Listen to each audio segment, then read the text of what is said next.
silakan Ibu Reini Maiseva untuk memaparkan materinya. Silakan Ibu Reini. Ya, terima kasih Bu Vita. Assalamualaikum warahmatullahi wabarakatuh. Selamat pagi semuanya, Ibu-ibu, Bapak-bapak. Selamat pagi. Oh, di mute ya? Iya, dalam kesempatan ini, iya, Bapak ini cuma satu ya Bu Vita ya? Ya, Bapak Yudi, satu. Oh iya, berarti Ibu-ibu dan Bapak. Ya, dalam kesempatan ini saya berkolaborasi dengan Bu Vita. Ini kita ingin mensosialisasikan atau sharing ya Bu Vita ya, ini seputar metode Loci Ceria yang dimana nanti ini memang metode ini ditemukan dan dikembangkan sendiri oleh Bu Vita. Jadi Bu Vita ini narasumbernya langsung Bapak Ibu.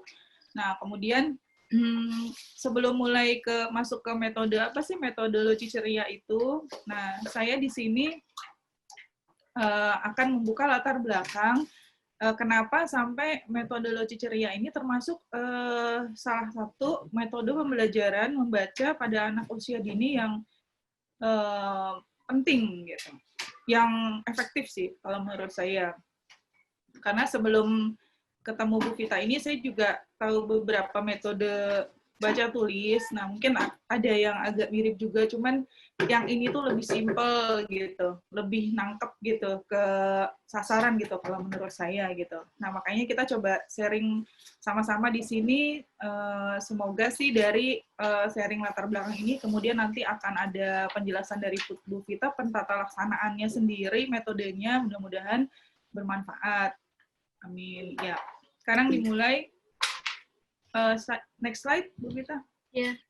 Oke, kalau kita bicara tentang metode pembelajaran, ini karena berhubung baca tulis ya, Bapak Ibu, jadi kita menembaknya tentu di usia golden age ya, usia prasekolah, kalau kita sebut usia prasekolah. Nah, golden age ini menurut para ahli ini beragam sih, antara mungkin biasanya mulai dari 0 tahun itu udah disebut golden age, sampai 6 tahun. Ada juga yang sampai 8 tahun gitu. Hanya memang saya di setiap parenting maupun seminar kayaknya nggak bosen-bosen nih saya bahas golden age ini gitu, karena emang penting banget gitu tahapan perkembangan anak, di mana perkembangan otak atau kecerdasan itu di usia golden age ini berkembang sangat pesat Bapak Ibu. Nah itu sekitar 80%. Next slide Bu Vita. Ya. Di sini kita bisa lihat grafik ya, grafiknya. Ini kalau dibandingkan yang perkembangan jaringan otak atau kecerdasan itu dibandingkan yang tanpa stimulasi, jadi memang sebanyak-banyaknya diberikan stimulasi pada saat usia golden age ini. Jadi makanya penting banget. Nah ini kalau kita lihat dari grafiknya, kalau tanpa stimulasi, jadi anak tuh dibiarin aja berkembang dengan sendirinya, main gadget gitu, terus nggak ada interaksi gitu, itu akan perkembangannya nggak akan seefektif dengan anak-anak yang banyak diberi stimulasi gitu. Bahkan kalau untuk perkembangan otak di sini bisa Bapak Ibu lihat ya, di usia 6 tahun itu kayaknya paling tinggi, 85%. Kemudian nanti sisanya setelah usia 8 tahun itu dia berkembang sekitar 90%. Nanti maksimalnya tuh di usia 18 tahun ya, Bapak Ibu, itu perkembangan itu kayak melambat atau di stop itu di usia 18 tahun. Jadi stimulasi itu penting banget, pembelajaran penting banget diberikan di usia 0 sampai 8 tahun. Ini berdasarkan data perkembangan usia. Next slide, Bu Vita. Oke, nah ini tadi kita udah bahas juga. Ini ada di sini kan kebanyakan guru-guru ya. Saya lihat tadi ada guru TK juga. Nah jadi kelompok usianya dimasukkan di usia golden age ini di kelompok A itu 4 sampai 5 tahun dan maksudnya TKA ya. Kemudian TKB itu 5 sampai 6 tahun. Nah kemudian next slide. Ya. Nah, di sini kalau mengacu ke golden age atau usia dini, berarti kita bahas tentang tumbuh kembang anak ya, Bapak Ibu. Nah, kenapa ini penting banget selalu dikaitkan dengan usia perkembangan atau golden age itu? Ya karena saya selalu bicara stimulasi, rangsangan gitu kan. Pada usia dini apa sih, stimulasi apa sih, rangsangan apa sih gitu. Nah, disinilah makanya kita buka anak itu bertumbuh atau berkembang itu dari beberapa aspek. Jadi yang disebut tumbuh kembang itu beda ya Bapak Ibu ya. Tumbuh itu artinya membesar, meninggi, melebar gitu. Jadi secara fisik itu kita bisa lihat. Itu namanya tumbuh. Nah, kalau kembang atau berkembang itu secara fisik kita nggak bisa lihat, tapi bisa kita lihat observasi ya melalui perilaku, cara dia bicara, kemudian bagaimana dia mengatasi masalah gitu, bagaimana dia bersosialisasi. Nah, itu aspek perkembangan. Makanya di sini dibagi menurut para ahli perkembangan psikologi itu ada motorik halus, motorik kasar, bahasa. Nah, termasuk bahasa nih nanti yang akan kita bahas ya. Kaitannya kan ke metode baca. Jadi bahasa maksudnya ke kognitif. Kemudian emosi sosial. Nah, stimulasi apa sih yang cocok untuk aspek perkembangan? Ya ini melalui pola asuh, melalui belajar, bermain, sosialisasi, termasuk sekolah ya, pendidikan formal dan informal. Kemudian kalau aspek pertumbuhan yang terkait tadi meninggi, melebar, membesar itu penglihatan, pendengaran yang kaitannya ke indera ya, itu lebih ke asupan gizi, makanan, olahraga, sama medis tuh maksudnya kalau sakit berarti berobat gitu Bapak Ibu. Nah, kalau aspek perkembangan yang terganggu itu kan berarti bukan obat yang dimasukin gitu kan, berarti intervensi ke perilaku sama emosi sosialnya gitu. Nah, ini yang akan kita bahas lebih jauh nanti khususnya ke bahasa atau kognitif. Karena bahasa atau kognitif itu penting banget loh Bapak Ibu. Maksudnya itu kayaknya merupakan pintu awal nih, gerbang awal nih anak-anak kan untuk tahu informasi di luar, terus masuknya informasi, proses pembelajaran itu kan benar-benar dari bahasa sama kognitif. Ini ada background musik di ini rumah saya nih, Blok. Kayaknya kedengeran ya masuk ya. Maaf ya Bapak Ibu, namanya juga di rumah. Nah, terus banyak dari aspek perkembangan ini yang utama itu sejatinya itu terhambat itu diantaranya melalui pola asuh Bapak Ibu. Saya kan menangani anak-anak kebutuhan khusus maksudnya cukup beragam ya, cukup banyak. Nah itu bahkan anak tuh ada gangguan gitu yang kata orang-orang misalnya, oh autis gitu ya, terus oh ADHD atau apa Down syndrome gitu. Nah ada juga yang gangguannya tuh murni nggak gangguan permanen seperti itu, jadi gangguan temporari. Jadi karena pola asuh gitu, karena kurang stimulasi. Nah itu yang concern sih saya gitu di situ karena harusnya nggak terjadi seperti itu. Nah, karena kurang stimulasi, salah satunya dengan aspek perkembangan yang tidak dikembangkan, ya gitu kebanyakan anak-anak dibiarin gitu kan sama pengasuhnya atau dikasih gadget gitu biar tenang gitu kan, akhirnya nggak kurang stimulasi. Nah, itu diantaranya terkait ke pola asuh juga gitu. Next slide, Bu Vita. Sebentar. Lagu ya. Sebentar ya, Mbak. Nah, ini. Oke, nah kalau kita bicara masuk ke stimulasi perkembangan bahasa, di bahasa itu ada 4 aspek yang dikembangkan, yaitu ini normally ya, nggak hanya anak usia dini, tapi terus berkembang itu melalui aspek berbicara, menulis, membaca, dan menyimak. Nah, metode belajar membaca ini kita tuh nggak cuma ngajarin bagaimana membaca aja gitu. Nah, di situ juga bagaimana anak menyimak atau terkait ke konsentrasi atau atensi nantinya gitu. Kemudian juga kita ajar untuk menulis gitu. Nah, pasti nanti larinya ke kemampuan bicara juga. Setelah anak merasa percaya diri karena bisa menyimak, nangkep gitu apa sih yang orang omongin gitu. Nah, biasanya kan dia akan trigger untuk membalas gitu atau berinteraksi, coba oh saya tahu nih kayaknya orang ini pernah ngomong begini, berarti ini kali maksudnya gitu. Hal-hal seperti itu, bahkan nanya gitu kan, lebih eksplor di usia dini itu biasanya lebih perkembangan. Nah, tentunya kemampuan berbicara itu dipengaruhi juga dengan kemampuan menyimak dan membaca. Nanti kita akan jelas lebih jauh ya nanti di slide berikutnya. Next slide, Bu Vita. Oke, nah kalau stimulasi bahasa pada usia 4-6 tahun itu menurut Mason, salah satu tokoh perkembangan psikologi itu, yaitu diantaranya mengingat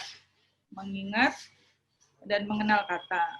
Kemudian ya ada beberapa poin, ya salah satunya membaca gitu. Memang kalau menurut perkembangan screening perkembangan dari pemerintah sendiri, nah ini sebetulnya bisa jadi bahan diskusi yang unik ya Bapak Ibu ya. Maksudnya di TK itu kan katanya dilarang diajarin baca gitu ya. Nah, di stimulasi perkembangan menurut pemerintah itu program KPSP itu sebetulnya usia 5-6 tahun itu anak diharapkan sudah bisa membaca.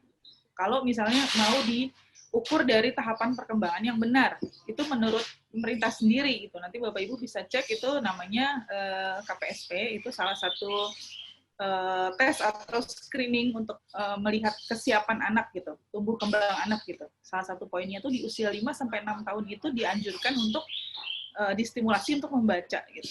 Nah, sedangkan kan di sisi lain katanya TK itu jangan diajar membaca gitu kan. Nah, pas masuk SD udah harus bisa baca gitu ya Bapak Ibu ya. Nah, akhirnya inilah yang ditangkap sama Bu Vita ya, maksudnya perlunya ada stimulasi khusus, yaitu berupa les baca tulis gitu di bimbanya sendiri gitu, karena nangkep ini loh, kenapa sih lulusan TK terus harus bisa baca tulis, tapi di TK katanya dilarang baca gitu kan ya, baca tulis gitu. Nah ini makanya yang dan kenapa mungkin penekanannya boleh baca, karena kan menurut KPSP kan program pemerintah di allow untuk salah satu kemampuan yang harus dikembangkan, membaca. Nah mungkin maksudnya kalau di TK ditekankan metode yang seperti metode yang lama ya Bapak Ibu ya, mungkin kayak dipaksa gitu ya, anak setengah dipaksa gitu untuk bisa ayo baca, terus hafalin huruf ini satu-satu, kemudian coba sebut BA kayak gitu. Nah akhirnya kayak ada mungkin tekniknya atau pendekatannya yang dikhawatirkan, jadi membuat anak itu tidak terstimulasi lebih efektif, justru malah jadi regres gitu, jadi ngerasa ini nggak menyenangkan proses baca tulis. Nah akhirnya nanti di kedepannya timbul anak malah sekarang itu malah rata-rata kalau saya konsul ke anak SMP ya SD SMP itu kemampuan membaca itu udah sangat menurun ya Bapak Ibu. Jadi kayak nggak interest gitu untuk baca tulis gitu. Mereka lebih suka ngelihat apa sih gambar, lihat video, lihat foto gitu. Jadi daripada dibanding membaca gitu. Nah mungkin itu tatanannya dari awalnya itu memang tidak ditimbulkan metode baca itu merupakan metode yang bukan material. Nah makanya kita akan coba perkenalkan metode ini, karena harusnya ini merupakan salah satu solusi gitu, untuk membuat anak menjadi suka membaca. Berikutnya Bu Tisa. Kemudian, nah ini salah satu teori kenapa membaca pada usia dini yang dibilang harusnya tidak disarankan gitu, tapi menurut penelitian sendiri ya, walaupun ini 2 tahun lama ya Bapak Ibu ya, kita menyimpulkan tidak ada efek negatif pada anak-anak dari membaca di usia dini gitu. Tergantung, nah itu tadi saya bilang, tergantung metode dan pendekatannya gitu. Jadi kalau anak itu misalnya udah mulai suka coret-coret gitu kan ya, udah mulai suka coret-coret, udah mulai suka garis-garis gitu kan, itu berarti kan dia sudah ada minat untuk gambar, menulis gitu ya. Atau dia udah mulai lihat 4 tahun misalnya, terus dia udah mulai lihat terstimulasi. Mbak Reni, saya coba mute ya Mbak Reni. Silakan di-unmute karena tadi ada suara. Silakan di-unmute Mbak Reni. Oh iya, oke. Saya lanjut ya. Nah, jadi kayak misalnya dia ngelihat rambu-rambu atau tanda-tanda gitu, terus biasanya kan anak-anak lebih, oh ini itu apa Ma tulisannya, atau nanya gitu kan, itu sebetulnya udah ada minat membaca. Nah itu jangan Jangan terus, aduh masih TK kok udah ini sih, udah mulai belajar baca atau pengenalan huruf gitu. Ya nggak apa-apa, kalau anak itu udah mulai memang ada minat gitu, ya nggak apa-apa. Kita kan nggak memaksa, tapi menggali gitu kan, sampai di mana gitu minatnya. Jadi sih menurut saya seperti teori ini nggak ada masalah sih membaca di usia dini. Gitu. Kemudian Bu Vita. Ya. Sebentar. Nah, ini diantaranya poin-poin yang kenapa sih kita harus membaca, ya Bapak Ibu bisa merasakan juga manfaatnya ke anak-anak ya, terutama yang sudah punya anak mungkin ya, gitu, perlunya membaca gitu. Itu tadi meningkatkan stimulasi imajinasi, terus bisa menganalisa, kemudian konsentrasi, membantu anak lebih konsentrasi. Jadi dia ngebaca, dia mencerna kata-katanya, itu kan berarti dia berpikir, kemudian apalagi nanti dikaitkan setelah dia baca, terus kita tanya gitu misalnya, apa tadi yang dibaca? Atau dia baca satu kalimat, ya kan, misalnya, Wati pergi ke pasar, terus kita tanya, siapa yang pergi ke pasar? Gitu. Nah itu kan udah masuk ke kemampuan berpikir analisa ya, Bapak Ibu, yang simpel gitu, yang sederhana gitu. Kemudian siapa yang pergi ke pasar, kemudian apa yang sedang apa Wati, atau apa yang dilakukan Wati gitu. Nah itu men-trigger kemampuan berpikir dan analisa dengan satu tahapan membaca. Kemudian Bu Fita. Ya. Nah ini diantaranya poin-poin yang kenapa keuntungan anak membaca di usia dini. Ya intinya sih karena pada usia dini itu lebih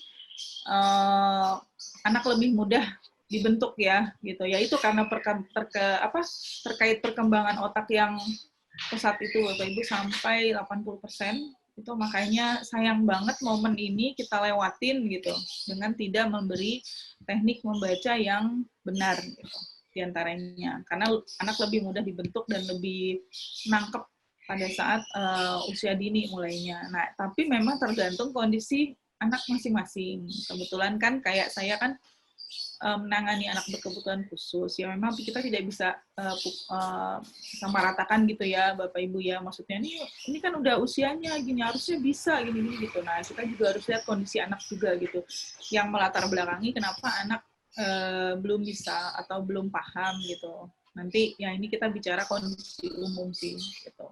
Mungkin nanti untuk yang lebih dalam, maksudnya mungkin ada pertanyaan misalnya, ini anak saya sulit, apakah termasuk berkebutuhan khusus atau perlukah ditindaklanjuti dengan misalnya asesmen apa gitu. Nanti kita akan bahas mungkin kalau ada pertanyaan-pertanyaan. Bu Tita, silakan. Ya. Oke, ini tadi sudah saya ulas sedikit tanda-tanda kesiapan membaca pada usia dini. Tadi itu diantaranya anak sudah mulai membaca tanda-tanda gitu, tanda-tanda rambu-rambu atau iklan gitu. Terus dia udah bilang, aduh itu misalnya langsung ingat itu McD gitu kan. Padahal dia kan nggak pernah bisa baca, cuma dia gitu kan ya Bapak Ibu. Gitu, bentuknya tuh kayak gitu tuh berarti McD atau KFC gitu. Terus juga udah mulai nanya, ini apa sih Mbak Ibu, ini apa sih tulisannya gitu-gitu, kayak gitu. Terus banyak nanya, explore gitu. Terus memahami bahasa lisan. Jadi kalau kita bicara, dia paham gitu, interaktif. Terus kita instruksi sederhana juga udah paham gitu. Nah, ini sih diantaranya 5 aspek yang memang kita anggap anak sudah siap nih untuk mulai membaca gitu, kayak gitu. Juga bisa membedakan suara atau objek, misalnya ada yang besar kecil, panjang pendek gitu, kayak gitu. Itu diantaranya indikator yang kita anggap anak sudah bisa masuk ke tahapan membaca, dan kita lihat usianya juga ya Bapak Ibu ya. Kalau untuk dia masih misalnya 2 tahun gitu, tapi sudah bisa progresnya lebih cepat gitu ya, rasanya membaca juga mungkin nggak fokus ke membaca kali nanti kegiatannya gitu. Nanti kita lihat ke usianya juga. Lanjutnya Bu Sita.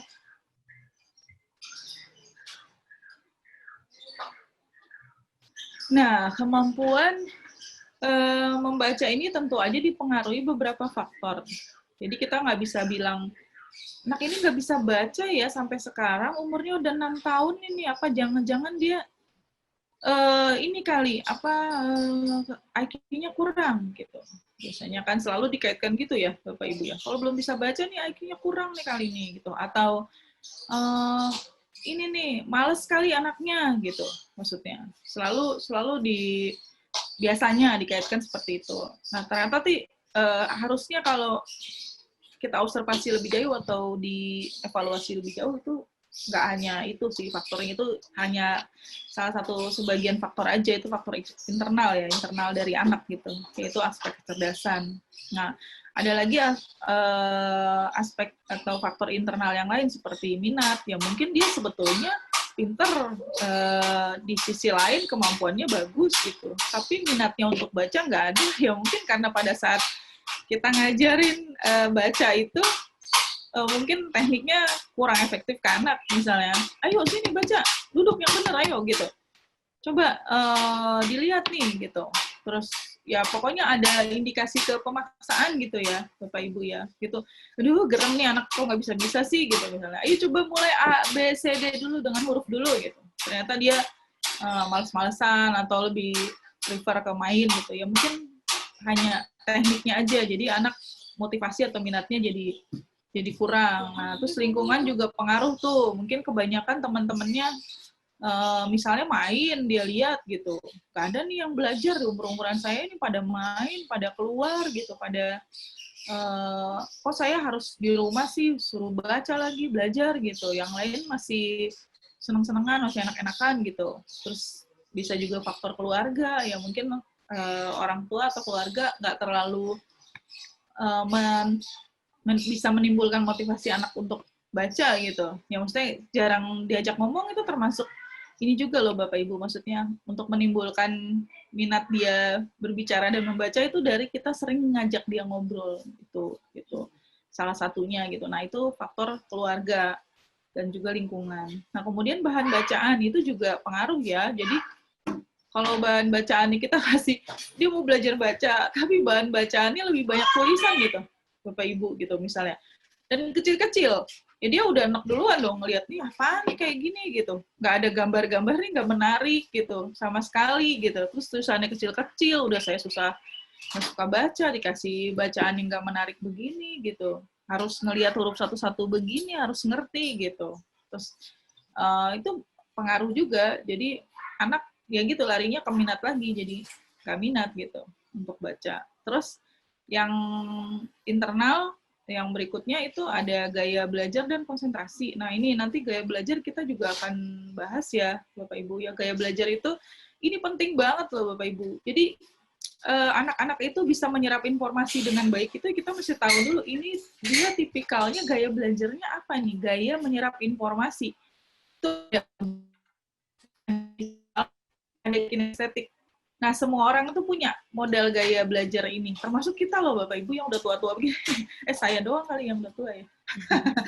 Maksudnya, juga punya gaya belajar sendiri. Nah, jadi kita, kalau ke anak, kita tahu nerapinnya teknik belajar seperti apa yang sesuai dengan gaya belajar anak, gitu. Gaya dia menyerap informasi. Nah, itu ada 3 tadi saya sebutin. Ada audio, visual, sama kinestetik. Nah, nanti di metode ini gaya belajar itu semua dipenuhi kebutuhannya gitu. Karena ada nanti kita bahas ya lebih jauh itu untuk gaya belajar yang ada di metodologi juga. Selanjutnya Bu Vita.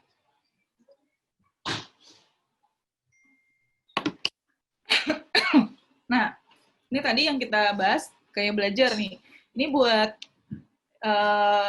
informasi juga, ini penting banget Bapak Ibu ya, apalagi untuk guru-guru nih yang biasa ngajar ya, orang tua juga gitu. Jadi kita harus mengenali dulu nih ciri-ciri gaya belajar anak nih, yaitu tadi ada yang visual. Jadi kalau visual itu biasanya ciri-cirinya kalau gurunya nerangin, terus dia biasanya ikutan nulis nih tangannya, ngerangkum gitu, apa yang diterangin. Atau dia gambar-gambar, misalnya gurunya lagi nerangin proses gunung berapi meletus gitu, dia nanti gambar biasanya. Ada tuh Bu yang seperti itu, gambar gunung berapi gitu.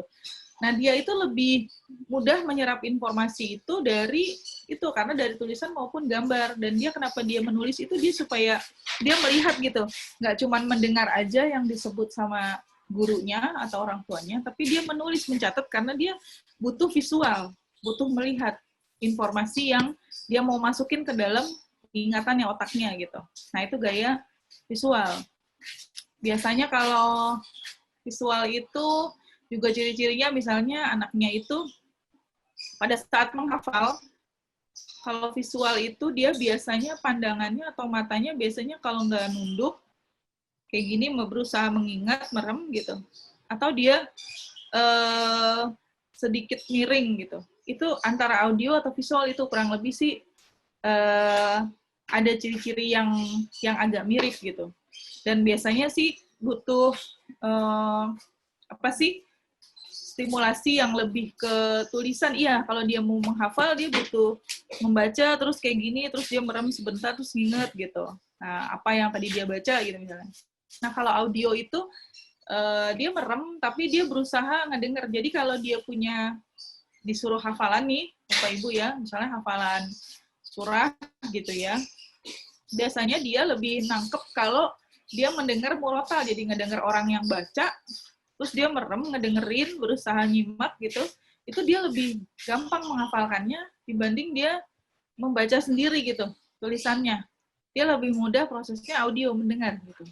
Nah, itu nanti terkait sama gaya belajarnya dia juga pada saat guru nerangin misalnya gitu, dia lebih fokus sama verbal atau kata-kata yang gurunya omongin dibanding sama yang gurunya tulis gitu. Nah, kalau kinestetik ini lebih ke bergerak ya, Bapak Ibu ya. Jadi kalau dia menghafal tuh dia biasanya ini jarinya begini-gini, kakinya goyang-goyang gitu, supaya fokus gitu, supaya atensinya masuk. Terus sama biasanya mondar-mandir, ada juga yang mondar-mandir waktu ngafalin gitu. Terus dia biasanya kalau ingin mempelajari sesuatu tuh dia butuh sentuhan, jadi yang terkait sama indranya, taktilnya gitu. Jadi misalnya dibilang ini tuh apel ya gitu, ini buah apel gitu, dia butuh megang buah apel itu gitu. Oh begini ya buah apel itu gitu, oh rasanya begini kalau disentuh begini gitu. Jadi itu yang tipikalnya lebih ke kinestetik. Nah, kinestetik itu biasanya dekat kaitannya dengan visual, jadi visual kinestetik biasanya sih kayak gitu. Ya itu tadi info sedikit aja untuk gaya belajar. Next slide, Bu. Nah, kegiatan membaca itu adalah kegiatan mengingat. Jadi pasti ya Bapak Ibu mengingat ya, dari proses mengenal huruf aja kita harus ingat kan, bisa bedain anak-anak itu huruf A sampai Z gitu, modelnya gimana, bentuknya gimana, nyebutnya gimana. Itu pasti menyangkut kemampuan mengingat. Nah, kalau kita sudah bahas mengingat gitu, itu berarti salah satu metode yang paling efektif tuh menurut saya malah di dunia kali ya, itu namanya mnemonik. Nah, mnemonik itu jadi metode mengingat itu biasanya dipakai oleh penghafal-penghafal Quran nih, terus kemudian dipakai juga oleh juara-juara yang mengingat pola kata gitu, turnamen-turnamen gitu loh, Bapak Ibu. Nah, itu sebetulnya itu metodenya ini mnemonik, cuman kita nggak terlalu nyadari. Ini salah satu contoh kalau keseharian tuh misalnya kita diajarin gini, apa sih warna pelangi gitu? Ya, pelangi itu merah, kuning, hijau, jingga, biru gitu ya. Nah, itu biru, ungu. Nah, itu gimana sih cara ngingetnya sebanyak itu? Nah, akhirnya timbul tuh kode-kode atau konsep-konsep yang lebih memudahkan kita mengingat. Kayak jadi disingkat jadi Mejiku Hibiniu gitu. Nah, itu salah satu metode mnemonik sebetulnya gitu. Jadi memudahkan masuknya proses ingatan dengan kode-kode atau gambaran-gambaran yang familiar, yang gampang gitu. Kita nerimanya, masuknya. Bisa juga kayak salah satu contoh lagi misalnya, oh itu zebra cross. Zebra cross itu tempat kita nyebrang gitu ya. Itu kenapa sih disebut zebra cross? Karena hitam putih gitu. Jadi kita gampang nandain gitu, oh ini zebra cross karena mirip zebra gitu. Nah, akhirnya itu salah satu metode-metode teknik mnemonik sih yang digunakan supaya kita lebih melekat gitu dari ingatan jangka pendek ke ingatan jangka panjang. Next slide, Bu Vita. Nah, mnemonik ini juga digunakan oleh teknik loci gitu. Nah, ini salah satu sebetulnya mbahnya itu teknik loci, teknik mnemonik, kemudian nanti dijabarin lagi menjadi salah satunya di dalamnya itu pelaksana itu teknik loci. Nah, di sini itu ini menstimulasi, mengaktifkan kedua otak, baik kanan atau kiri. Karena kan kita ini biasanya cenderung ngerasa kita ini otak kiri atau otak kanan gitu ya, Bapak Ibu ya gitu. Nah, ini ciri-cirinya ya, otak kiri, otak kanan. Coba silahkan baca Anda tuh termasuk, atau Bapak Ibu ini termasuk yang otak kiri atau otak kanan gitu, larinya gitu. Nah, mungkin kalau kita perlu tahu sedikit kali sebetulnya kita ada di otak mana. Coba next slide, Bu Vita. Nah, jadi otak kiri ini terkait ke detail, hitam putih, kaku, realita, logika gitu ya. Terus otak kanan tuh yang lebih kreatif, emosional gitu, lebih terkait gitu daya hayal, imajinasi gitu. Nah, anak kita atau anak-anak nih bahkan ada di yang mana sih gitu. Kalau menurut saya sih kecenderungan itu dia lebih banyak ada di mana, tapi sebetulnya dia tuh dibentuk oleh dua otak ini, jadi saling berkesinambungan gitu. Nah, nanti sejalannya usia, biasanya dia lebih lari ke, cenderungannya lebih kemana nih, lebih jelas larinya gitu, lebih banyak dia pakai otak yang mana gitu. Walaupun sih nggak bisa lepas juga, nggak mungkin ya Bapak Ibu ya, kita otaknya ada dua kok, masa cuma dipakai kanan doang. Terus yang kiri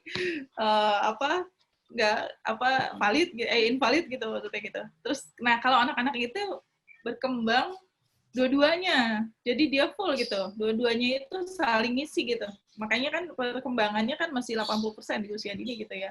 Nah kalau bertambahnya usia nanti kecenderungannya akan lebih jelas nih larinya kemana, tapi tidak akan lepas dengan dua otak ini gitu. Nah salah satu kalau kita mau tahu nih yang cara gampang-gampangnya aja nih Bapak Ibu, misalnya kita menyilangkan tangan gini ya, kita bersedekap ya begini gitu, nanti itu pas kita bersedekap gini nih, tangan yang atas itu yang kiri apa yang kanan? Nah, kalau yang kalau yang tangan yang di atas ini pas kita bersedekap gini, dalam posisi begini langsung ya, Bapak Ibu spontan ya. Jadi jangan bukan mikir dulu ini gimana gini, langsung gitu. Kalau yang di atas ini seperti saya nih, saya tangan kanan yang di atas ini bersedekap ini, berarti fungsi otak saya banyak dipakai di kiri. Jadi terbalik, tangan kita yang ada di atas ini kanan, berarti fungsi otak kita banyak dipakai yang kiri. Berarti kelihatan ya, saya cenderung ke detail, hitam putih, jadi saya tuh norma banget gitu, ngikutin norma banget, SOP, aturan gitu, realita, logika gitu. Nah, tapi kan pekerjaan saya, itu kecenderungan saya, tapi pekerjaan saya itu sebetulnya menuntut saya juga emosional quotient-nya harus tinggi, kemudian imajinasi, jadi dalam problem solving gitu, emosi itu pasti kan ya kalau untuk profesi kayak saya ini. Jadi sebetulnya gabungan, tapi saya lebih banyak kecenderungannya ke otak kiri gitu. Nah nanti Bapak Ibu bisa cek tuh gitu, Bapak Ibu termasuk yang mana nih, kanan atau kiri atau tengah-tengah. Oh jangan ya tengah-tengah, nggak jelas tuh kalau tengah-tengah gitu. Ya itu buat masukan aja Bapak Ibu gitu. Kita perlu ini juga sih tahu. Cuma nanti dites ke anak gitu misalnya.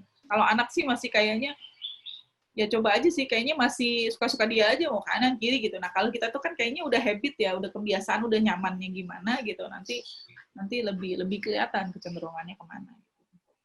Next slide tuh kita. Nah, tadi kita udah bahas tentang teknik metode mnemonik yang metode mengingat-ingat gitu, yang paling akurat di dunia ini kayak jagat raya ini gitu. Itu ada diantaranya dia menerapkan beberapa pendekatan. Itu ada namanya akronim, teknik loci, kata kunci, lagu, sama akrostik. Nah, saya menebalkan di teknik loci dan lagu karena dua teknik atau pendekatan ini yang akan kita gunakan di metode loci. Makanya namanya loci, yaitu metodenya ada loci yang sebagai pendekatan yang mayoritas, kemudian kita tambahin di lagu gitu. Nah, tujuannya pasti ya untuk memudahkan anak-anak membaca itu ya proses mengingat ya, Bapak Ibu gitu. Next slide, Bu Vita. Nah, metode ini bisa dibaca merupakan salah satu teknik tertua dari mnemonik, suatu teknik yang menggunakan familiar mempertinggi penyimpanan dan pemanggilan kembali informasi. Nah, jadi ciri-cirinya, jadi dia menggunakan asosiasi yang familiar. Jadi kayak kalau bisa saya kasih lihat dikit ya, misalnya di ini asosiasi yang familiar misalnya. Kita mau ngajarin huruf ba gitu. Terus kita mengasosiasikannya kemana nih ke anak-anak biar dia gampang inget gitu. Larinya ke balon, ba depannya gitu. Jadi kalau dia inget balon tuh berarti dia memahami oh gitu, itu huruf ba depannya gitu. Nanti itu asosiasi. Nah kemudian dari dia mengasosiasikan dia simpen informasinya itu. Jadi di coding sama dia, balon itu ba gitu. Nanti teknik ini akan diulang-ulang, kayak misalnya, ya itu tadi nanti akan muncul ya, Bu Vita, kayak warna ya, supaya balon itu ada 5. Nah kita kasih nama ya, gitu. Yang warna ini, jadi kita ngajarin warna juga, ngajarin cara baca juga, ngajarin asosiasi juga gitu. Nah nanti kemudian proses berikutnya tuh mengingat informasi yang disimpan, jadi di recall, dipanggil lagi gitu. Coba yang temennya balon yang warna hijau misalnya apa gitu, atau temennya balon yang warna jingga gitu apa gitu. Nah jadi itu nanti salah satu teknik yang digunakan di loci. Nanti lebih jelasnya Bu kita yang presentasi. Next slide Bu kita.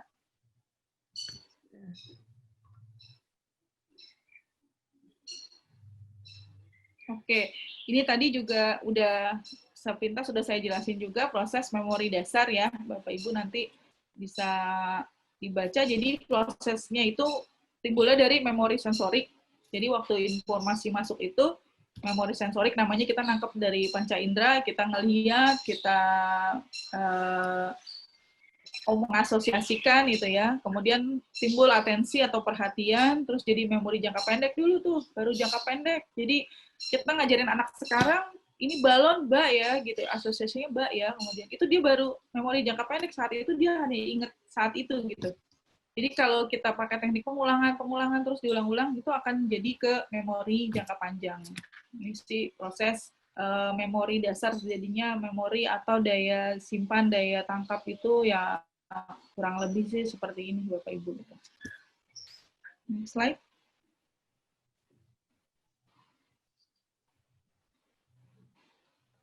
Ya, ini juga sama, jadi mulai dari encoding, proses memasukkan informasi, kemudian disimpan. Sebentar, saya sambil ngecas. Kemudian disimpan, nah kemudian retrieval itu dipanggil lagi gitu. Coba setelah kita bantu pakai kartu-kartu misalnya, kayak gini, terus anak-anak kartu, terus diajarin kan diulang-ulang, terus kartunya kita simpen, nggak ditunjukin lagi. Nah itu proses retrieval. Coba kita ulas lagi, kita tanya dengan tanpa alat bantu, tanpa dikasih media apa-apa, dia bisa inget nggak? Kalau kayak anak ABK, kayak misalnya dia nggak bisa, kayak autis gitu ya, Bapak Ibu ya, dia misalnya susah, kemampuan komunikasinya kurang, jadi kita pakai alat bantu visual, misalnya kayak kartu gitu, kayak komik kita sebutnya gitu. Jadi kita tunjukin, ini cangkir tuh kayak gini ya, tulisannya ini cangkir, gambarnya ini, terus disamain nama bendanya, misalnya bendanya sendiri dari kartu ke benda. Nah setelah itu kita tidak pakai kartu lagi, langsung kita secara verbal nanya gitu. Coba tunjuk cangkir atau minta cangkir gitu. Nah itu proses retrieval namanya gitu. Jadi proses pembelajaran yang tadinya dibantu, terus udah nggak dibantu lagi, jadi bisa muncul spontan. Next dulu kita. Nah, oke. Metode loci ceria itu sebetulnya metode yang lengkap, yang mencakup beberapa aspek tadi yang mempengaruhi proses belajar, tadi yang saya sebutin kayak aspek eksternal, internal, Eksternal itu jadi dari lingkungan, keluarga, eksternal ya, lingkungan, keluarga, sama bahan bacaan. Nah, terus internal itu tadi dari motivasi atau minat, kemudian kecerdasan atau daya tangkap gitu. Nah, metode Loci Ceria ini, nah ini dikembangkan, ada tulisannya Bu Yulvita Sumati. Ini dikembangkan sendiri oleh, jadi Bu Vita ini jadi memang membuat metode ini termasuk apa sih, otentik ya Bu Vita ya. Jadi maksudnya memang semua bahannya diracik oleh Bu Vita gitu. Keren banget pokoknya. Semua bahannya diracik oleh Bu Vita, jadi mulai dari lagunya, kemudian dari apa, kartu-kartunya, bahkan nih saya ada di sini nih, buku ininya, buku apa, buku menulisnya gitu, buku berceritanya, itu semuanya dibuat oleh Bu Vita gitu, dirancang khusus gitu untuk proses pembelajaran kayak gitu. Nah, dan ini mencakup semua faktor dan semua teknik yang tadi kita bahas. Next slide, Bu Vita. Pokoknya kalau belajar ini, kalau bagi saya sih seru banget. Makanya saya juga jadi minat, maksudnya, udah deh saya mau belajar lebih jauh, saya juga mau apa sih, maksudnya buka juga sih untuk di Umania sendiri. Karena untuk anak ABK, makanya di flyer kan disebut ya, untuk anak ABK, syarat dan ketentuan berlaku, ini memang bisa diberlakukan teknik ini. Karena ABK sendiri itu menyukai yang sifatnya itu bergerak, kemudian sama kreatif. Jadi kayak nyanyi gitu ya, sambil nyanyi gitu. Saya kan punya anak didik nih beberapa gitu. Kayak misalnya saya ngajarin dia ngomong, sebutin ulang nih kata yang saya sebut misalnya. Saya bilang apa, coba bilang ibu, ibu, ibu gitu. Kita ulang-ulang gitu. Terus dia kan berharap supaya kalau diulang-ulang gitu masuk ya Bapak Ibu ya, pengulangan gitu ya, teknik pengulangan supaya dia ingat gitu. Sambil kita kasih lihat tulisan ibu gitu. Dia susah banget, tapi pas saya tahu dia suka nyanyi, coba masukin lagu apa yang dia suka gitu. Dia suka lagu Kalau Kau Suka Hati Tepuk Tangan gitu. Terus saya masukin Kalau Kau Suka Hati Bilang Ibu. Terus dia mau tuh, ibu keluar gitu, Bapak Ibu.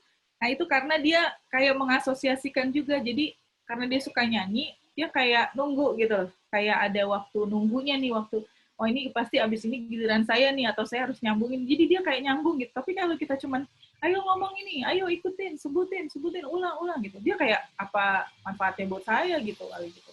Ada mikir kayak gitu.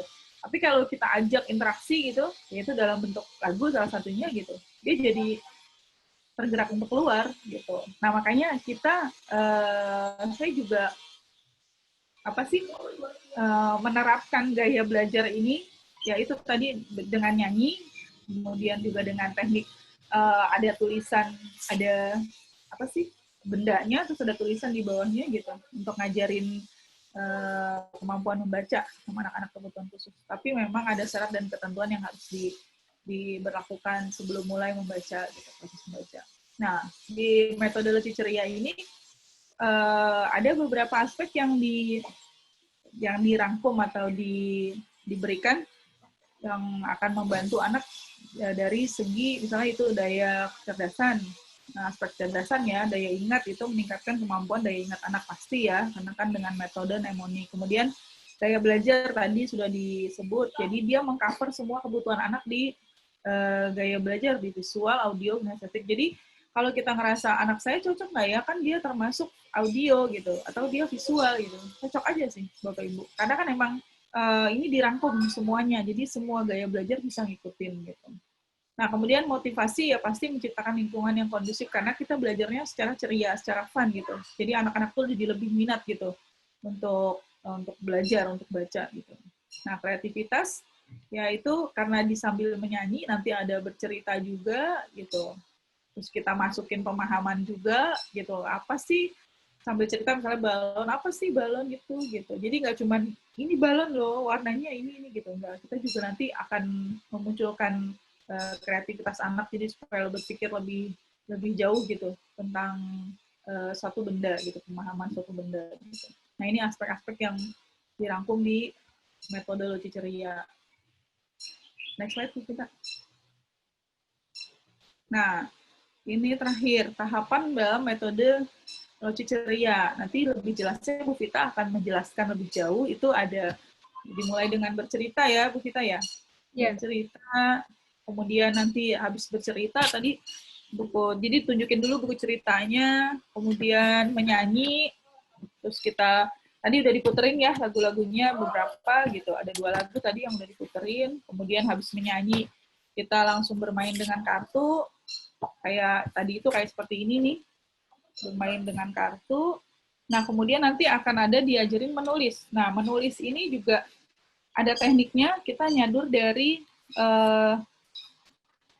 apa sih yang biasa dilakukan misalnya di bimbel, tapi kita tambahin dengan ilmu yang kita dapat ya Bu Vita ya. Dari untuk motorik halus, khusus untuk motorik halus gitu. Jadi tahapan-tahapannya itu udah ngikutin rules yang sesuai perkembangan anak, dan harusnya anak lebih minat atau termotivasi gitu dalam menjalani metode-metode yang akan dijelaskan Bu Vita nanti. Jadi kurang lebih ini tahapannya ada bercerita, menyanyi, bermain atau membaca dengan kartu, dan menulis. Oke, berikutnya Bu Vita. Nah, kalau gitu berarti kalau udah muncul slide ini, berarti tugas saya udah selesai nih kayaknya. Nah, nanti lebih jelasnya Bu Vita akan menjelaskan sistematika atau tata laksana pelaksanaan metode Loci ini gitu. Metode Loci ini setelah tadi saya jelaskan latar belakangnya, kenapa pentingnya, teorinya segala macam gitu. Nanti Bu Vita akan masuk ke teknisnya, gimana pelaksanaannya gitu. Oke, namun sebelum masuk ke situ, gimana Bu Vita mau dibuka? Baik. Ya, baik. Terima kasih Bu Reni atas paparannya. Itu sangat lengkap, Masya Allah. Luar biasa. Jadi, jadi sangat lengkap sekali yang dijabarkan Bu Reni. Ini sebelum masuk ke sistematika metodologi ceria, mungkin ada Bapak atau Ibu-Ibu yang ingin bertanya mengenai metodologi ceria secara dari sisi psikologisnya ya, Bu Reni ya? Iya. Seperti yang tadi dijelaskan Bu Reni. Bagaimana Ibu? Mungkin ada pertanyaan, kita buka sesi pertanyaan, 2 pertanyaan.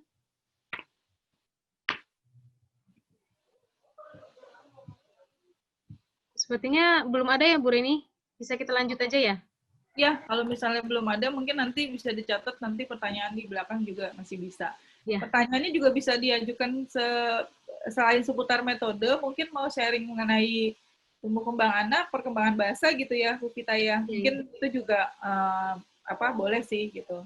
Nah, tapi kalau misalnya belum ada, ya nggak apa-apa, nanti dilanjut ini aja. Nanti di belakang kita buka sesi pertanyaan lagi. Baik, iya. Oh ya, Bu, aku mau nanya. Oh, ada. Sebentar saya stop screen. Ya, silakan Ibu. Metode Loci ceria dengan metode cantol itu sama ya? Oke, berarti itu pertanyaan untuk saya ya? Ya, dulu bikin sih. Ya, baik. Oke, metode cantol itu dengan Loci mirip. Karena cantol juga menggunakan mnemonik. Tapi bedanya kalau Loci itu kalau saya menggabungkan antara kata ba dan ca. Lalu selanjutnya da dan fa. Nanti mungkin akan saya jelaskan di slide biar lebih jelas. Jadi kalau menurut saya pribadi, saya belajar dari pengalaman sebelumnya karena saya di Cantol itu sekitar 10 tahun lebih. Dan ada metode lain selain itu, ada beberapa metode. Nah, dari pengalaman itu akhirnya saya membuat metodologi ceria ini. Yang menurut saya itu lebih cepat karena metodologi ceria itu menggabungkan 2 kata. Kalau di metode lain, mereka mengenalkan terlebih dahulu babi, bu, bebo. Lalu lanjut ke caci, cu, ceco, seterusnya sampai ke zazi, zezo. Nah, kalau di Loci ceria ini, saya menggabungkan 2 kata, jadi ba dan ca. Baca, bici, bucu, bece, boco. Lalu setelah itu baru masuk ke dava, divi, dufu, deve, dofo, dan seterusnya.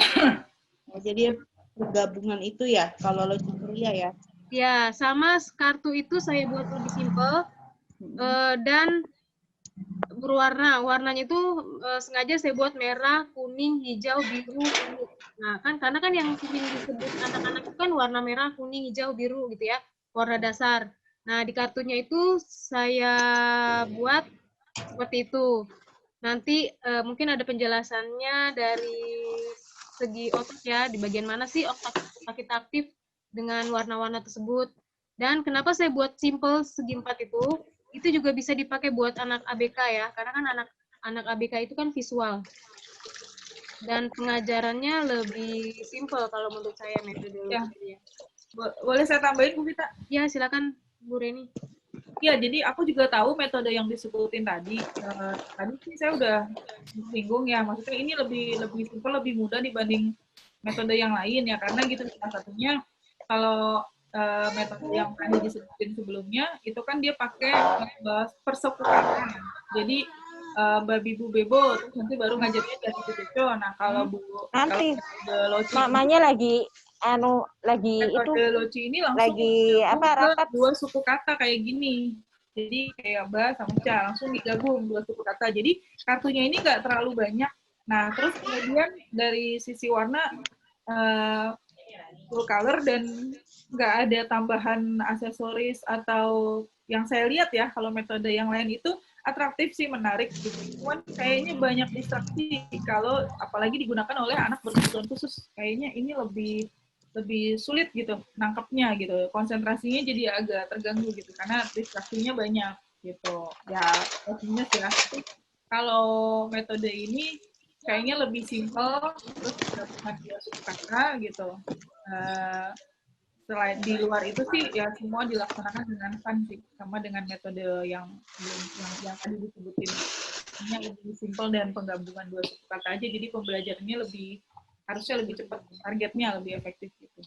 Itu sih kalau tambahan saya. Oke, Bu, Bu Vita. Ya. Nah, saya mau tanya juga. Saya kan punya anak berkebutuhan juga ya. Nah, itu kalau ngajarin tuh agak sedikit sulit ya. Itu gimana sih kalau untuk ngajarin anak ABK membaca gitu? Sedangkan ini usianya juga udah 12 tahunan ya. Nah, itu masih belum karena memang waktu itu ininya speech delay gitu. Kita udah terapi kemana-mana gitu, terus masih belum mau keluar suaranya masih kalau misalnya pun keluar baru satu kata, dua kata gitu, jadi belum bisa merangkai kata yang sampai 2 atau 3 kata gitu. Paling kalau misalnya pun ada itu secara spontanitas aja kayak gitu. Nah itu gimana sih cara supaya, kan kalau misalnya dilihat itu kadang suka matanya kemana-mana, yang namanya juga anak ABK gitu kan, itu kemana-mana gitu. Ini gimana sih ya supaya efektif untuk anak, karena kalau misalnya pun dia kan nggak bisa stay lama gitu ya, supaya dia tuh bisa stay ya minimal 10 menit lah gitu. Itu gimana sih gitu? Baik, Bu Ratu, ya. Mau Ibu Reni dulu menjelaskan atau saya, Bu Reni? Oke. Yuk, Bu Vita dulu, nanti aku nambahin. Ya, baik. Bu Ratu, tadi kan itu 12 tahun dia belum bisa mengeluarkan kata-kata. Nah, biasanya anak itu tidak bisa bicara karena dua biasanya. Karena dia punya gangguan oral motor, gangguan bicara di fungsi bicaranya. Yang kedua karena kurang stimulus, seperti itu. Nah, saya nggak tahu nih murid Bu Ratu yang mana. Nah, seandainya kurang stimulus, itu dengan metode, pertama sih yang pasti kontak matanya ya, Bu. Terus kita terapi dulu untuk konsentrasinya, untuk duduk diamnya. Nah, ketika kontak mata dan dia sudah bisa duduk diam, itu baru kita bisa masukkan materi. Kalaupun tidak bisa, itu metodologi ceria itu kan kartu dan berwarna. Biasanya kan mereka itu anak ABK itu dia suka warna-warna dan visual. Kartu ini bisa kita sambil mainkan. Nah, kartu ini selain bisa kita taruh di meja, disusun, itu juga bisa kita sebar di lantai. Jadi memang kartu Loci Ceria ini saya rancang sedemikian rupa biar anak-anak lebih bisa bermain seperti itu. Tidak hanya di papan kita tempel atau tidak hanya di meja, tapi kartu ini bisa kita mainkan dengan bergerak. Misalnya kita sebar di lantai, lalu anak kita minta untuk mencari kartu itu. Nah, posisi kartu itu bisa kita tutup dulu. Jadi posisi di lantai itu tidak terbuka, tapi tertutup. Nanti anak diminta untuk mencari. Pada saat anak diminta untuk mencari, dia kan akan membuka satu-satu kartu loci ini. Nah, pada saat itu maka ada proses pembelajaran. Seperti itu, Bu Ratu. Mungkin Bu Reni mau menambahkan? Iya, kalau dibilang anak ABK, tadi kan kita bilang ada syarat dan ketentuan berlaku ya Bu. Di antaranya pertama, dia harus fokus, udah fokusnya udah bagus gitu. Terus sudah bisa duduk tenang. Jadi tujuannya itu ada kemampuan menyimak, sudah ada kemampuan menyimak ya. Jadi udah ada atensi, udah ada duduk tenang juga. Nah, yang berikutnya itu juga dibutuhkan dia paham apa yang kita sampaikan gitu.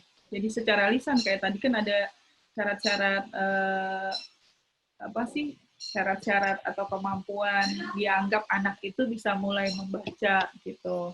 Nah, khusus untuk anak ABK memang sebaiknya kita tahu dulu dia jenis gangguannya apa, kemudian dia area perkembangannya yang terganggu apa gitu Bu. Nah, kalau tadi Ibu bilang speech delay gitu. Nah, sekarang udah usia 12 tahun ya Bu. Udah 12 tahun ya. Kemudian belum bisa membaca dan belum bisa verbal Bu. Maksudnya komunikasi gimana Bu? Kalau komunikasi kayak misalnya minta makan, minum itu udah bisa. Terus cuma memang untuk bantu dirinya belum bisa sama sekali ya, jadi masih full dibantu gitu. Jadi kayak jadi semua ya dibantu gitu. Nah itu cara untuk menstimulasinya seperti apa ya Bu ya? Jadi kan agak susah juga gitu. Jadi selalu ya kita dibantu gitu. Ya, tapi dia kalau maksudnya kita kasih instruksi gitu dia paham. Maksudnya instruksi sederhana udah paham ya Bu? Ya kadang paham. Misalnya kalau biasanya dia pengen kalau misalnya diajak pergi, ayo pergi ambil jilbab misalnya. Nah itu nanti langsung ambil jilbab, dia langsung ikut gitu. Terus langsung keluar gitu. Sebenarnya itu sih Bu, cuma memang untuk konsentrasi terus kadang kalau misalnya itu masih lempar barang-barang kayak gitu. Jadi agak susah juga sih untuk untuk stay duduk ya mungkin 1 menit atau 2 menit gitu ya. Iya. Itu nanti akan kalau misalnya mulai diajarin baca atau nulis itu dia akan ngamuk. Jadi emang kan ininya juga tangannya tuh begini aja nih Bu. Oh. Jadi agak susah. Oh. Iya, jadi kalau ini Bu, ngamuknya itu, ya mungkin karena dia kan ada masalah di komunikasi. Jadi dia tuh kayak susah gitu mau ngasih tahu yang dia mau atau disuruh baca saya nggak suka loh, tapi dia susah gitu ngomongnya gimana gitu. Jadi gampangnya dia ya secara fisik aja ya Bu, biar kelihatan kalau saya ini kesel loh gitu. Tapi kan kita nggak tahu penyebabnya apa. Nah memang itulah pentingnya ini perkembangan bahasa tuh. Berarti dia perkembangan bahasanya terganggu satu gitu kan. Berarti nanti harus ada stimulasi secara bertahap. Jadi kalau saya juga kadang gini loh, kalau kita bawa anak kita ke dokter gitu ya, jangan dokter deh, spesialis gitu. Terus disebutnya gangguannya apa? Speech delay gitu. Itu kadang saya heran gitu kalau dibilang speech delay. Speech delay itu soalnya bukan gangguan sih bagi saya. Speech delay itu hasil akhir dari gangguan sebenarnya apa yang timbul. Misalnya dia autis. Ya hasil akhirnya speech delay yang memang terganggu karena memang dia autis gitu, atau dia misalnya Down syndrome gitu, terus dibilang speech delay, ya memang speech delay karena dia stimulasinya kurang, belum maksimal gitu ya Bu ya, makanya disebut speech delay. Nah speech delay itu sebetulnya hasil akhir dari gangguan-gangguan yang diperoleh atau didapat si anak gitu. Nah kita harus tahu dulu nih gangguannya jenisnya apa atau area perkembangan yang terganggu apa yang perlu distimulasi apa. Nah kalau sudah menyangkut lebih jauh nih Bu ya, teknis Iya, ya gitu. iya. Nah, sebetulnya bisa sih pembelajarannya. Mungkin tekniknya aja yang kurang tepat nih gitu. Jadi karena anak itu dengan kondisi dia suka ngamuk, nggak bisa duduk diam, nggak bisa duduk tenang, konsentrasi kurang, itu kita nggak hanya semata-mata ke terapi wicara sih gitu. Harusnya itu Jadi ke terapi perilaku gitu. Berarti Karena harus kayak ke behave-nya ya, Bu ya? bener, iya. Heeh. Pokoknya kalau namanya anak udah mulai mau belajar nih, menginjak usia misalnya dari umur 5 tahun, 6 tahun, nih dia udah harus persiapan sekolah nih, terus dia kayak kelihatan ada gangguan, itu harusnya behavior sih. Perilaku larinya. Kalau untuk kesiapan sekolah ya Bu, karena kan sekolah itu namanya disiplin, patuh gitu ya. Nah itu tidak didapat di, sebetulnya nggak terlalu di, bukan nggak terlalu didapat di teknik-teknik yang lain, nggak seefektif ke perilaku gitu. Nah kalau misalnya itu sih bisa sih Bu nanti misalnya lebih jauh nih Bu, bisa konsultasi ke saya nggak apa-apa kok gitu. Oh, Nanti minta nomornya ke Bu Vita, nanti saya Iya, bantu gitu. iya. Berarti mungkin saya mau menambahkan, Bu. Oh Jadi iya, silakan Ibu. dari pengalaman saya mengajar itu kan ada beberapa anak ABK. Nah, yang satu itu ketika saya minta mengulang kata kurang termotivasi gitu kan. Tapi akhirnya ketika saya lihatkan kartu ini, mungkin karena berwarna-warni dan ada gambarnya dan gambar yang ada di sini familiar dengan anaknya, itu dia jadi keluar seperti itu. Oh, Minat ya iya. Vita ya. Hmm. Iya, timbul Jadi harus dengan, maksudnya banyak warna juga ya, Iya. maksudnya untuk apa sih menarik minat Menarik si anak. minatnya. Cuma Iya. kalau misalnya kan ini udah 12 tahun nih Bu, gimana caranya supaya kan anak ini udah mulai besar ya dan berontaknya juga kan mulai lumayan gitu. Nah, itu gimana nih caranya gitu. Kadang agak susah juga sih gitu. Ya. Oke, itu mungkin ada teknik-tekniknya Bu, apalagi kalau seandainya dia tantrum ya. Tapi mungkin nanti Bu Ratu bisa hubungi Japri, saya atau Bu Reni untuk pembahasan selanjutnya. Bagaimana cara menanganinya seperti itu. Ya, baik. Ya, baik Bu Ya, Ratu, terima terima kasih. kasih Ya, pertanyaannya. terima kasih Bu Vita dan Bu Reni Ya, atas sama-sama Bu. penjelasannya. Ya, selanjutnya ada yang ingin ditanyakan lagi sebelum masuk ke sesi selanjutnya? Kita, Ya, Bu Lita, bagaimana Bu? saya mau tanya, kan kalau ngajarnya ini tadi pakai kartu bergambar. Ya, Misalnya ada ba sama ca, baca. Terus ketika kartunya kita ambil, kita cuma nulis di kertas putih, anak itu apa bisa? Oh itu ingat tulisannya baca, oh itu tulisannya baju, misalnya gitu, apakah bisa digantikan seperti itu iya. setelah melihat kartu itu? Ya, nanti itu kan ada prosesnya, Bu. Jadi anak itu bisa karena ada pengulangan.